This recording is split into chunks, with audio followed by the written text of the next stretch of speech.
Hello everyone. आज इस session में हम पढ़ने वाले हैं क्लास 10 का चैप्टर 15 जिसका नाम है अवर इन्वायरमेंट। और इस चैप्टर का हमने पहला टॉपिक पढ़ लिया है और अभी के सेशन में हम पढ़ेंगे इस चैप्टर का दूसरा टॉपिक, जिसमें हम ये जानेंगे कि how do our activities affect the environment. मतलब इंसानों ने ऐसा कौन सा एक्टिविटी परफॉर्म किया जिसके वजह से इन्वायरमेंट पे बैड इफेक्ट पड़ा, है ना। तो ये इस चैप्टर का दूसरा टॉपिक है। पहला टॉपिक अभी तक हमने बहुत ही अच्छे तरीके से पढ़ लिया है ना। तो चले दूसरे टॉपिक को पढ़े। चलो शुरू करते हैं बच्चों। आराम से पढ़ेंगे, ध्यान से पढ़ेंगे और मन लगाकर पढ़ेंगे, है ना। चलिए तो बच्चों पहला स्टेटमेंट देखो क्या लिखा है। Changes in the environment affect us. मतलब इन्वायरमेंट में कोई भी चेंज होता है वो इंसानों और एनिमल्स को, प्लांट्स को इफेक्ट करता है। जी हाँ, अगर धरती पर अर्थ पे क्वेक आ जाए, यानी अर्थ क्वेक आ जाए, भूकंप, तो इंसानों पे असर नहीं पड़ेगा, उनका घर खत्म हो जाता है। जी हाँ, इंसान का पलायन होता है। जब उनका घर ही टूट गया तो अपना घर छोड़कर फिर वो कहीं और बसते हैं, है ना। तो कितनी समस्या होती है। जहां घर होता है वहां आदमी अपना जॉब करता है, बच्चों को पढ़ाता है, लेकिन अगर भूकंप के वजह से घर टूट जाए, लाखों लोग बेघर हो जाए, तो इसका मतलब इन्वायरमेंट का इंसान पे असर पड़ा कि नहीं। अगर टॉर्नेडो, चक्रवात आ जाए तो भी तो यही होता है। तो इन्वायरमेंट का में अगर टॉर्नेडो आ जाए, सुनामी आ जाए, अर्थक्वेक आ जाए, तो इन्वायरमेंट में चेंज के कारण हम पे असर पड़ा और हमारे कारण इन्वायरमेंट पे असर पड़ता है। हमारे कारण ही एयर पॉल्यूशन हो रहा है, हमारे कारण ही वाटर पॉल्यूशन हो रहा है। यानी इन्वायरमेंट पे जितना भी बुरा असर पड़ रहा है वो इंसानी एक्टिविटी के कारण ही हो रहा है। तो इसका मतलब इन्वायरमेंट का असर हम पे पड़ता है और हमारे एक्टिविटीज का असर इन्वायरमेंट पे पड़ता है ना। तो हमारा जो असर है इन्वायरमेंट पे वो ज्यादा खराब है। अर्थक्वेक कई सालों पर एक बार आता है, लेकिन हम इन्वायरमेंट लगातार रोज गंदा कर रहे हैं। तो इसका मतलब ये जो इफेक्ट है वो ज्यादा खतरनाक है ना। इंसान जो इन्वायरमेंट पर बुरा असर डाल रहा है ये बहुत ही खतरनाक है और ये रोज हो रहा है। टॉर्नेडो का आना, अर्थक्वेक का आना, ये तो कभी कदार होता है ना। तो इसका मतलब खतरा इंसानों से ज्यादा खतरा पर्यावरण को है ना। तो यही तो हमको समझना है, कैसे पर्यावरण को ज्यादा खतरा है, इंसान ऐसा क्या कर रहा है ना। चलो आगे चलते हैं। अब सबसे पहले इन्वायरमेंट की एक प्रॉब्लम है, वो है ओजोन लेयर का डिप्लीशन। आइए इसके बारे में जानते हैं। तो इसमें पहले हम ओजोन लेयर के बारे में पढ़ेंगे, ओजोन क्या होता है और उस ओजोन लेयर का डिप्लीशन को खत्म करने के लिए, उसको ओजोन लेयर को डिप्लीट होने से बचाने के लिए हमने इंसानों ने क्या किया, है ना। तो पहले हम यहां से स्टार्ट करते हैं। तो अगर हम बात करें ओजोन की, तो ओजोन जो है वो ऑक्सीजन का मॉलिक्यूल है जो कि ऑक्सीजन के 3 एटम से मिलकर बना होता है। तो अगर ऑक्सीजन के 3 एटम होंगे तो फॉर्मूला क्या बन जाएगा, O3। जहां ऑक्सीजन जो हमारे जीवन के लिए महत्वपूर्ण है, ऑक्सीजन जो गैस है, ठीक है, ये भी ऑक्सीजन का मॉलिक्यूल है, लेकिन इसमें ऑक्सीजन के 2 एटम होते हैं, तभी इसका फॉर्मूला क्या हो गया, O2। लेकिन ओजोन में ऑक्सीजन के 3 एटम होते हैं, इसीलिए इसका फॉर्मूला क्या हो गया, O3। और ये एक मॉलिक्यूल है जो कि ऑक्सीजन के 3 एटम से मिलकर बना है और ये बहुत ही डेडली पॉइजन है। जहां एक तरफ ऑक्सीजन हमारे जीवन के लिए बहुत ही महत्वपूर्ण है, बिना ऑक्सीजन कोई जीवन ही नहीं है, वहीं एक ऑक्सीजन बढ़ जाने के वजह से जब ये O3 बन गया, यानी ओजोन बन गया, तो ये डेडली हो जाता है ना, इंसान के लिए हानिकारक और घातक बन जाता है। ठीक है, तो आपको ओजोन का फॉर्मूला पता चल गया, O3, है ना। अब ये ओजोन लेयर क्या करती है, ओजोन की परत इंसानों को किस तरीके से बचाती है, आइए देख लेते हैं। तो ओजोन लेयर का काम देखते हैं।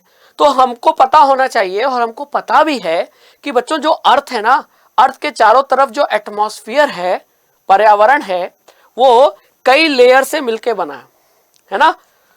तो अर्थ, ये मान लो ये अर्थ है ना, ये क्या है, ये अपनी अर्थ है और इस अर्थ के चारों तरफ बहुत सारे क्या हैं, लेयर हैं।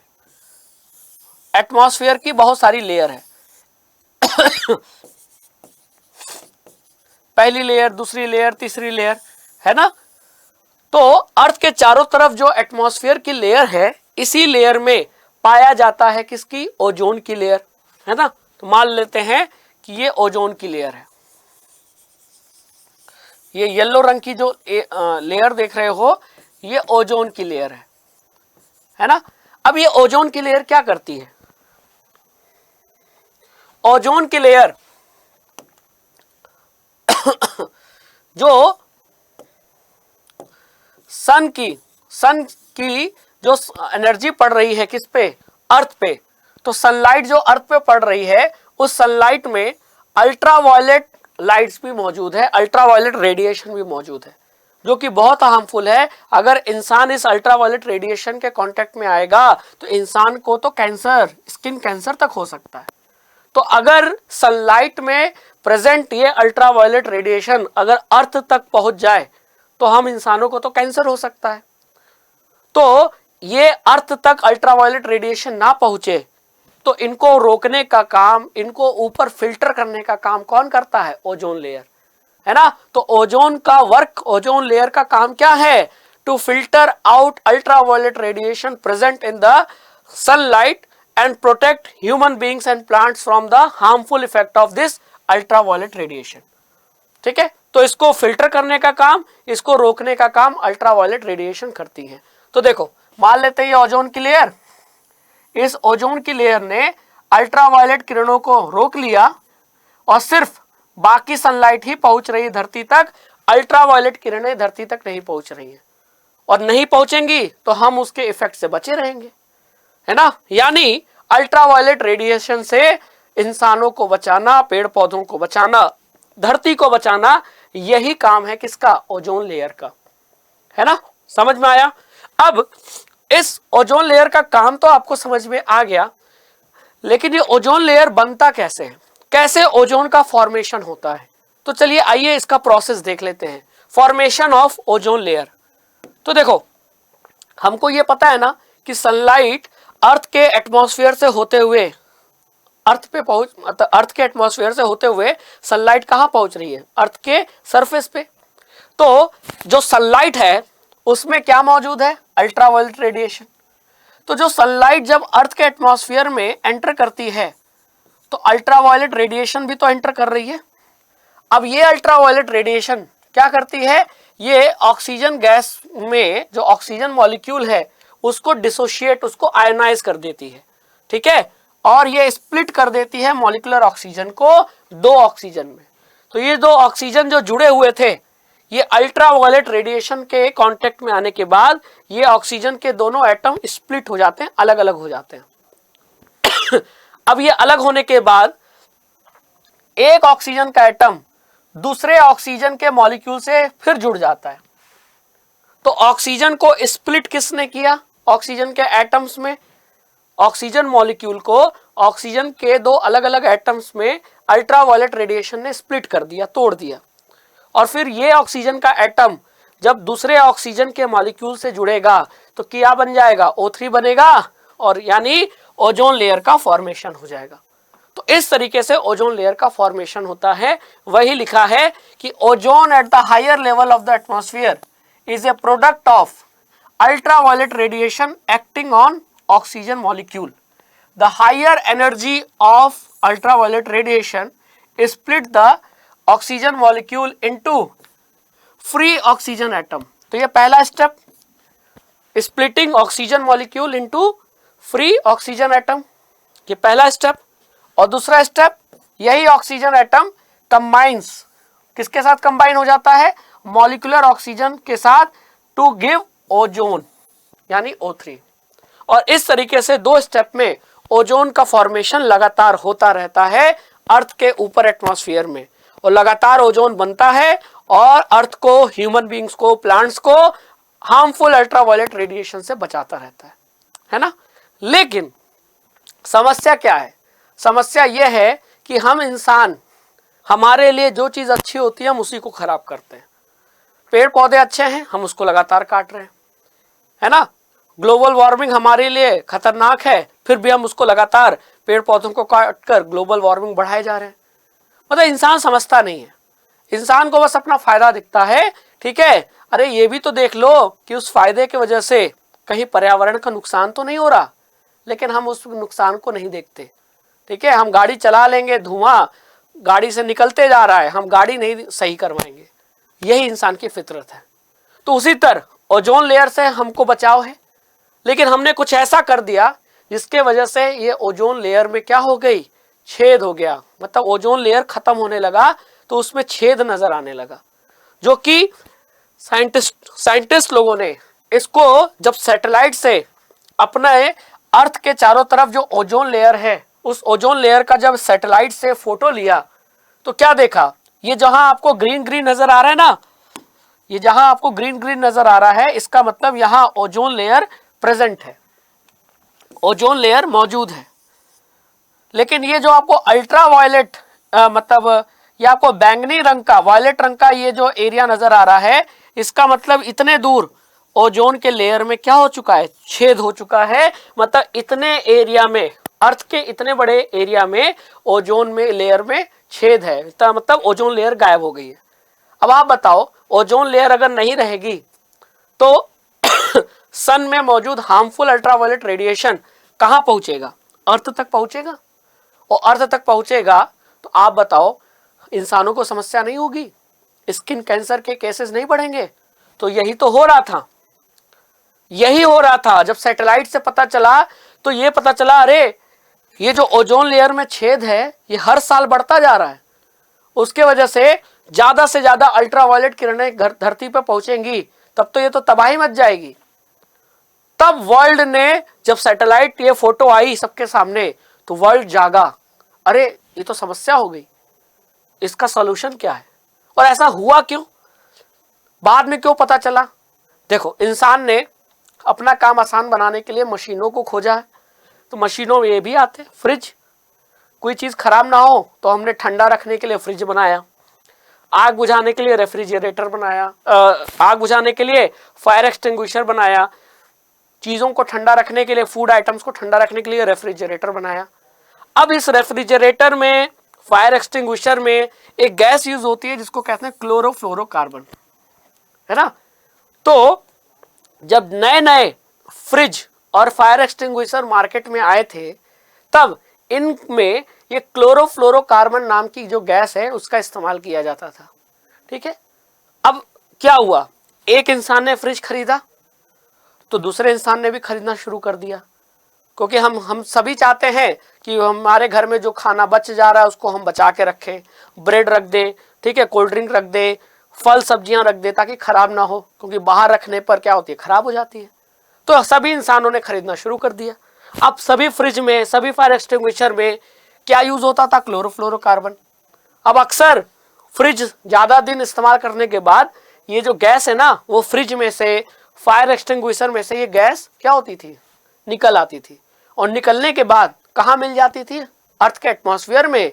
और अर्थ के एटमॉस्फेयर में मौजूद ओजोन लेयर को क्या करती थी, खराब करती थी।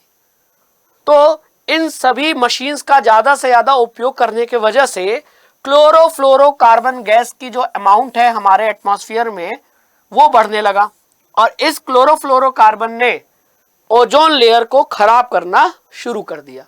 और इतना खराब कर दिया कि ओजोन लेयर में होल हो गया, ओजोन लेयर का डिप्लीशन होने लगा।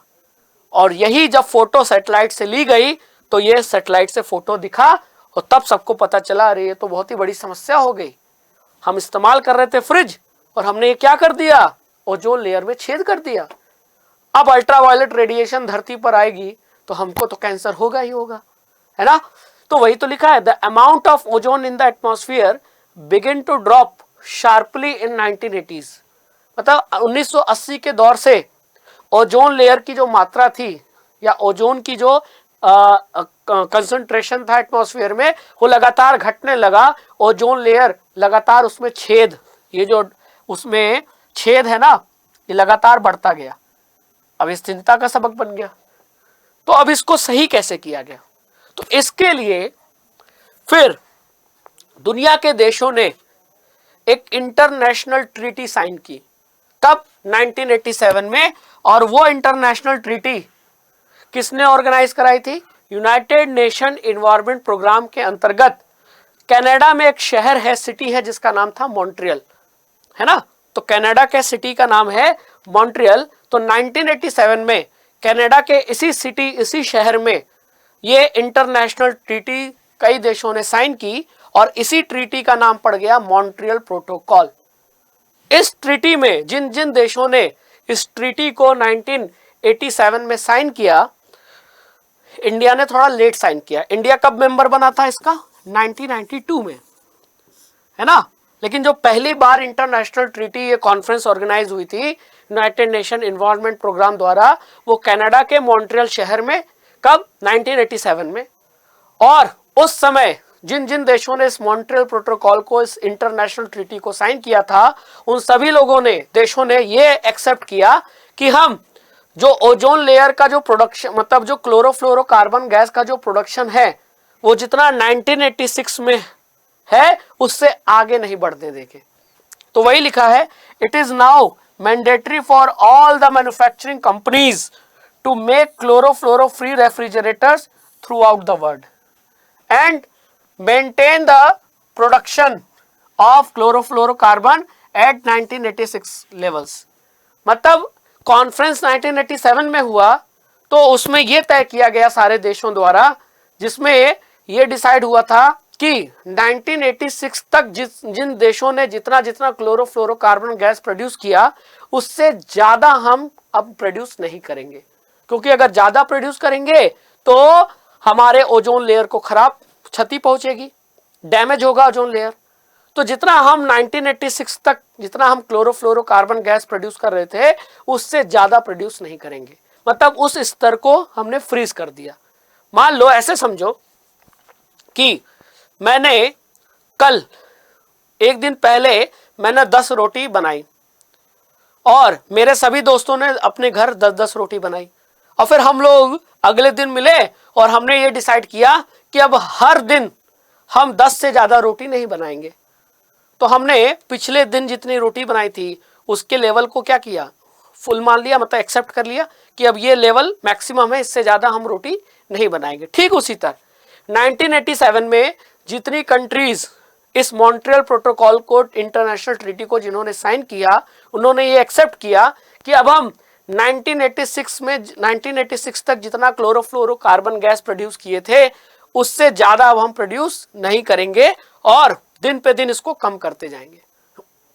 और इसके बाद ये मैंडेटरी, इसी मॉन्ट्रियल प्रोटोकॉल के बाद अब ये मैंडेटरी हो गया कि जितने भी फ्रिज बनाने वाली कंपनियां हैं, वो ऐसा फ्रिज बनाए जिसमें क्लोरोफ्लोरोकार्बन गैस का यूज ना किया जाए।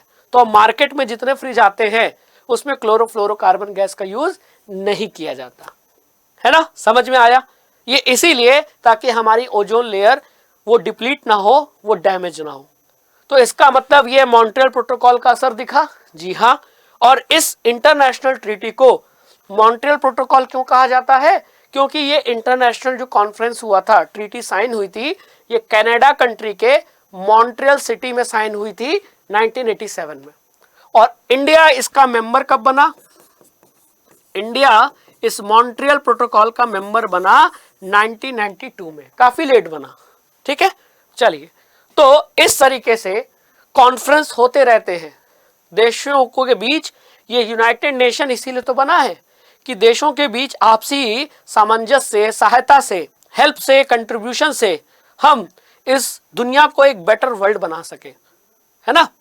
तो इस टाइप की प्रॉब्लम को सॉल्व करने के लिए ही आपने देखा होगा हर देश के प्राइम मिनिस्टर या प्रेसिडेंट जाते हैं यूनाइटेड नेशन, वहां अपनी बात को रखते हैं, है ना। क्यों रखा जाता है? इसीलिए। ठीक है, चलो। तो ये तो समझ में आ गया।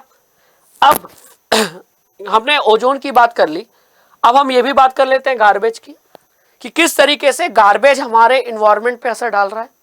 हमारी ह्यूमन एक्टिविटी में ओजोन लेयर का डिप्लीशन आया, तो गार्बेज भी तो है जो हम पैदा कर रहे हैं।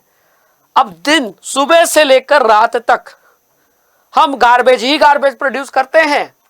सुबह उठे, मम्मी ने बोला जाओ दूध से ब्रेड, दुकान से ब्रेड और दूध ले आओ। ले आए हम, ब्रेड से ब्रेड निकाला, प्लास्टिक बच गया, क्या है? गार्बेज। दूध के पैकेट से दूध निकाला, पैकेट बच गया, क्या है? गार्बेज। फिर अखबार आया, अखबार पढ़ा, तब तक तो यूजफुल है, और जब अखबार पढ़ लिया हमने तो फिर वो अखबार क्या हो गया, वो गार्बेज बन गया, है ना। फिर सुबह का नाश्ता तैयार हो रहा है, मान लीजिए खाना तैयार हो रहा है दोपहर का, तो मम्मी ने क्या किया, सब्जी को छिला, छिलका बच गया, गार्बेज है। फल खाने का मन किया तो फल को हमने छिला, है ना, तो जो उसका छिलका है वो भी क्या हो गया, गार्बेज हो गया। ऐसी तमाम दिन भर में तमाम चीजें हम गार्बेज के रूप में प्रोड्यूस करते रहते हैं, है ना। तो वही लिखा है कि in our daily activities we generate a lot of material that are thrown away. इसका हम यूज नहीं करते, इसे हम फेंक देते हैं। चाहे वो फल सब्जी का छिलका हो, बचा हुआ भोजन हो, प्लास्टिक हो, न्यूज़पेपर हो, प्लास्टिक या बॉटल, ग्लास बॉटल हो, ऐसा बहुत कुछ है जो हम गार्बेज के रूप में क्या करते हैं, उसको डेली फेंकते रहते हैं। आपने देखा होगा घर के हमारे आसपास, घर में तो डस्टबिन होता है, तो पहले वो डस्टबिन में फेंकते हैं और फिर उस डस्टबिन को खाली कहाँ करते हैं, तो हमारे घरों के कॉलोनी में अक्सर नगर निगम बड़े बड़े गार्बेज के कंटेनर रखा रहता है नगर निगम की तरफ से, हम उसमें पलट देते हैं। फिर कूड़े वाली गाड़ी आती है, उस कंटेनर को उठा के ले जाती है और डंप करती है कहीं। तो इस तरीके से डंप गार्बेज का क्या होता है, वेस्ट मैनेजमेंट किया जाता है ना। ये तो आप सभी एग्री कर रहे हो। जैसे यहाँ ऑटो दिख रहा है, ये नगर निगम का ऑटो है, इस कचड़े वाली जगह से सारा गार्बेज उठाकर ले जा रही है और सब लोग, अगल बगल के जितने लोग हैं, इस प्लेस पर गार्बेज क्या होते हैं, डेली फेंकते हैं, है ना। हम भी डेली प्रोड्यूस करते हैं गार्बेज। तो आखिर ये जो गार्बेज है ये डेली प्रोड्यूस तो कर रहे हैं, लेकिन ये समस्या बन गया है।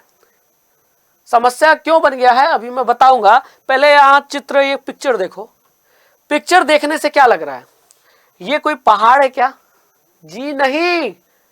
पहली नजर का धोखा तो यही कहेगा कि ये तो पहाड़ है, लेकिन ये पहाड़ नहीं है, ये कूड़ों का ढेर है। और इतना बड़ा ढेर है कि इसके सामने देखो, यहाँ ट्रक नजर आ रही है, इतनी इतनी छोटी छोटी ट्रक। मतलब कि जो ट्रक, बड़ी वाली ट्रक होती है ना, वो भी इन कूड़ों के ढेर के सामने छोटी नजर आ रही है। इतना बड़ा ये कूड़े का ढेर है। और ये पिक्चर दिल्ली का है, दिल्ली का। दिल्ली के आसपास कई सारे ऐसे एरिया हैं, वेस्ट डिस्पोजल साइट्स हैं, जहां कूड़ों को डंप किया जाता है। और कूड़ों को डंप करते करते इतना कूड़ा इकट्ठा हो गया कि वो पहाड़ जैसा नजर आ रहा है। कभी आपने सोचा था? नहीं सोचा है, नहीं देखा है, तो अब देखिए। तो वही लिखा है, विजिट एनी टाउन और सिटी, जैसे न्यू दिल्ली आइए, we are all sure to find heaps of garbage all over the place. अगर हम किसी बड़े शहर में जाएंगे तो इस टाइप का गार्बेज का हीप, ठीक है, जरूर देखने को मिल जाएगा, है ना। दिल्ली में तो बिल्कुल ही मिलेगा। फिर आप टूरिस्ट स्पॉट जाइए, अक्सर टूरिस्ट स्पॉट पे क्या होता है, बीच के किनारे या कहीं मंदिर में, अक्सर आप देखना होगा कि बीच के किनारे लोग घूमने तो जाते हैं, लेकिन वहीं खाया, वहीं प्लास्टिक फेंक दिया, बर्गर खाया उसका रैपर फेंक दिया, टॉफी खाई उसका छिलका फेंक दिया, और उसके वजह से पूरा जो बीच है ना गंदा हो जाता है। ठीक है, तो गार्बेज, अब ये जो स्वच्छ भारत अभियान है, ये किस लिए सरकार ने चलाया? इसीलिए ना कि गंदगी से दूर बनाए हम। स्वच्छ रहेंगे तो स्वस्थ रहेंगे, यही बात है ना भाई। गंदगी दूर रखेंगे तो हम स्वच्छ रहेंगे, और क्लीन रहेंगे तो कोई भी बीमारी नहीं होगी। तो टूरिस्ट स्पॉट पर अक्सर ऐसा होता है, लोग गंदा करके चले जाते हैं घूमने के बहाने, और फिर वहां के कई लोग, एनजीओ, फिर उसको बैठ के साफ करता है। तो गंदा किसी और ने किया, साफ कोई और कर रहा है। ये सब समस्या है गार्बेज की, है ना। वेस्ट मैनेजमेंट, कूड़ा का मैनेजमेंट सही ढंग से हमारे देश में नहीं हो पा रहा है ना। इसमें बहुत सारे फैक्टर काम करते हैं, अवेयरनेस की कमी, है ना, लापरवाही, है ना, रिसोर्सेस की कमी। ये बहुत सारे ऐसे फैक्टर्स हैं जो वेस्ट मैनेजमेंट को खराब कर रहे हैं, है ना। अब जो भी वेस्ट है ना, जो हमारे घरों से या फैक्ट्री से जो वेस्ट प्रोड्यूस हो रहा है, वो दो टाइप का वेस्ट होता है। एक होता है बायोडिग्रेडेबल और दूसरा होता है नॉन बायोडिग्रेडेबल। जैसे ये फल सब्जियों का छिलका खेत में फेंक दो, कुछ दिन बाद ये किस में बदल जाएंगे, डिकम्पोज होकर कंपोस्ट यानी खाद में बदल जाएंगे। लकड़ी को आप मिट्टी में गाड़ दीजिए, धीरे धीरे समय के साथ क्या होगी, डिकम्पोज हो जाएगी, है ना। अखबार डिकम्पोज हो जाएगा। तो ऐसे गार्बेज या ऐसे सब्सटेंस जो टाइम के साथ डिकम्पोज हो जाते हैं, उन्हें हम बायोडिग्रेडेबल वेस्ट कहते हैं। तो बायोडिग्रेडेबल वेस्ट में क्या आएगा, मरा हुआ जानवर, मरा हुआ पेड़ पौधे, है ना, फल सब्जियों का छिलका, अखबार यानी पेपर, है ना, फिर लकड़ी, ये सब आपके बायोडिग्रेडेबल वेस्ट हैं जो इजीली ब्रेक डाउन हो जाते हैं बायोलॉजिकल प्रोसेस से, और वो बायोलॉजिकल प्रोसेस से ब्रेक डाउन होकर डिकम्पोज होकर वो मिट्टी में बदल जाते हैं, खाद में बदल जाते हैं। ऐसे सब्सटेंस को ही हम बायोडिग्रेडेबल वेस्ट कहते हैं। क्लियर हुआ? लेकिन हम क्या जितने गार्बेज प्रोड्यूस कर रहे हैं सब बायोडिग्रेडेबल है? अगर ऐसा होता तो फिर टेंशन क्या थी। लेकिन हमारे डेली रूटीन लाइफ में ऐसे बहुत सारे सब्सटेंस हैं जो बायोडिग्रेडेबल नहीं है, जो डिकम्पोज नहीं होते। जैसे प्लास्टिक, है ना, प्लास्टिक का बैग ले लीजिए, प्लास्टिक का बोतल ले लीजिए, आप मिट्टी में गाड़ दीजिए, 100 साल बाद आकर आप मिट्टी खोदोगे ना तो वो ज्यों का त्यों ऐसे ही मिलेगा, मतलब वो डिकम्पोज नहीं हुआ। तो अगर हर तरफ प्लास्टिक ही प्लास्टिक है तो वो तो पड़ा रहेगा ऐसे ही, मिट्टी को खराब करेगा, आसपास के पेड़ पौधों को खराब करेगा, जीव जंतुओं को नुकसान पहुंचाएगा। तो ऐसे सब्सटेंस जो बायोलॉजिकल प्रोसेस से ब्रेक डाउन नहीं होते उन्हें नॉन बायोडिग्रेडेबल कहा जाता है। और इन्वायरमेंट को सबसे ज्यादा खतरा इन्हीं नॉन बायोडिग्रेडेबल वेस्ट से है, जैसे प्लास्टिक का थैला, प्लास्टिक का बॉटल, फूड कैन, है ना, ये बायोडिग्रेडेबल नहीं है और इनसे ज्यादा खतरा है। लकड़ी कागज तो फेंक दोगे डिकम्पोज हो जाएगा, कोई चिंता की बात नहीं है। जानवर मर गया कोई बात नहीं, डिकम्पोज हो जाएगा। लेकिन प्लास्टिक को आपने यूज करके फेंक दिया तो वो डिकम्पोज नहीं होगी इजिली, है ना। तो अब तो बायोडिग्रेडेबल प्लास्टिक आने लगे हैं, अब आ जाकर आए, है ना। लेकिन पहले तो प्लास्टिक, अभी अधिकतर प्लास्टिक तो नॉन बायोडिग्रेडेबल मौजूद है और इसीलिए कुछ स्टेट गवर्नमेंट ने प्लास्टिक को बैन कर दिया है। तो इसीलिए दुकान पर कुछ खरीदने जाओ तो पेपर में मिलता है सामान, या खुद का झोला लेकर जाओ, क्योंकि स्टेट गवर्नमेंट ने प्लास्टिक को बैन किया। क्यों बैन किया अब समझ में आया? इसलिए बैन किया क्योंकि ये नॉन बायोडिग्रेडेबल है और नॉन बायोडिग्रेडेबल वेस्ट सबसे ज्यादा नुकसान पहुंचाता है इन्वायरमेंट को। क्लियर? समझ में आया? चलिए आगे चलते हैं। अब अगर हम बात करें किसकी, नॉन बायोडिग्रेडेबल जो गार्बेज है वो प्रोड्यूस होने के पीछे उसका जो रीजन है वो कहीं ना कहीं हमारे एक्टिविटी से जुड़ा हुआ है। जी हाँ, हमारी जो इंप्रूवमेंट हुआ है लाइफ स्टाइल में, improvement in our lifestyle have resulted in greater amounts of waste material generation. जी हाँ, पहले हम ट्रेनों में सफर करते थे, ठीक है, तो चाय कुल्हड़ में मिलती थी, हम पी लेते थे, संतुष्ट रहते थे, है ना। लेकिन अब हमको चाय चाहिए तो अब हमने प्लास्टिक की कप आ गई मार्केट में। क्या? अब प्लास्टिक की कप आती है, डिस्पोजेबल कप आती है, अब उसमें चाय पीते हैं। शादियों में जाओ आप तो डिस्पोजेबल कप में चाय कॉफी मिलती है, पिया फेंक दिया, पिया फेंक दिया। अब वो डिस्पोजेबल कप डिग्रेडेबल थोड़ी है, नॉन बायोडिग्रेडेबल है। वो प्लास्टिक की कप कभी भी डिस्कम्पोज होगी नहीं होती है। तो इसका मतलब कि सस्ता होने के कारण हमने उस ऑप्शन को चुना। क्यों चुना? सस्ता है, गरीब भी खरीद सकता है। लेकिन हमने ये नहीं देखा सस्ता होने के बावजूद कि वो कितना एनवायरनमेंट के लिए पॉल्यूशन है ना। तो ये हमारा एटीट्यूड है, हमारा लाइफस्टाइल है ऐसा कि हमने मजबूर किया। आप यहाँ देखो, पहले जब भी गांव में अक्सर शादियां होती थी तो घर के लोगों को जब पंगत में बैठाया जाता था तो इस तरीके से पत्तल में खाना दिया जाता था, है ना। मैंने तो खाया है, क्या आपने खाया है? शायद नहीं खाया हो, या आपके मम्मी पापा ने जरूर खाया होगा। तो गांव में पहले पत्तल में खाना मिलता था। अब ये पत्तल किससे बनता था? ये पेड़ों की पत्तियों से प्लेट बनता था। खाओ फेंक दो। अब इसको फेंक भी दोगे तो इससे इन्वायरमेंट को कोई पोल्यूशन होने वाला है? नहीं। लेकिन आजकल डिस्पोजेबल कप आ गया है ना। हम लोग भी डिस्पोजेबल कप खरीदते हैं, खाया फेंक दिया, फेंक तो दिया, लेकिन अब ये डिस्पोजेबल कप क्या डिग्रेड होगा? ये डिकम्पोज होगा? नहीं। तो ये नॉन बायोडिग्रेडेबल है। ये तो डिग्रेडेबल है, ये बायोडिग्रेडेबल है। ये पत्तियों से बना हुआ प्लेट है, इसको आप कहीं भी फेंक दोगे पॉल्यूशन नहीं होगा। लेकिन ऐसी प्लेट में अगर खाना खाओगे तो क्या होगा? पॉल्यूशन होगा, क्योंकि ये बायोडिग्रेडेबल नहीं है। इसको आप कहीं भी फेंक दोगे, ये मिट्टी को खराब करेगा, वहां आसपास के पेड़ पौधों को खराब करेगा। इसका मतलब कि हम अब उस पत्तल में खाना नहीं चाहते, क्योंकि हमको लगता है कि ये हम गरीब कहलाएंगे, हमको लोग कहेंगे पत्तल में खा रहा है। मतलब हमारा जो एटीट्यूड है, हम ना दूसरों को कॉपी करते हैं। अच्छा, अमीर इसमें खा रहा है तो हम इसमें खाएंगे। अरे जरूरी थोड़ी है कि जो बेवकूफ आदमी है जो काम करे वही आप काम करो, है ना। आप इस पत्तल में खाने से गरीब नहीं हो जाओगे, और इस प्लास्टिक की डिस्पोजेबल प्लेट में खाने से अमीर नहीं हो जाओगे, ठीक है। बस वही देखने में खराब लगता है लोगों को। मतलब ये हमारा एटीट्यूड ही प्रॉब्लम तो है कि हम मजबूर हैं, इसमें खाएंगे तो अच्छा दिखेगा, लोग कहेंगे हाँ स्टैंडर्ड है, और इसको फेंक देंगे और इन्वायरमेंट को ये पोल्यूशन क्रिएट करेगा, है कि नहीं। तो ये एटीट्यूड प्रॉब्लम है। हमारा लाइफ स्टाइल ऐसा है, ये सारी चीजें मिलकर वेस्ट जनरेशन को बढ़ा रहा है, और वेस्ट जनरेशन को बढ़ाने की वजह से वेस्ट का, गार्बेज का मैनेजमेंट सही ढंग से नहीं हो पा रहा है, ठीक है।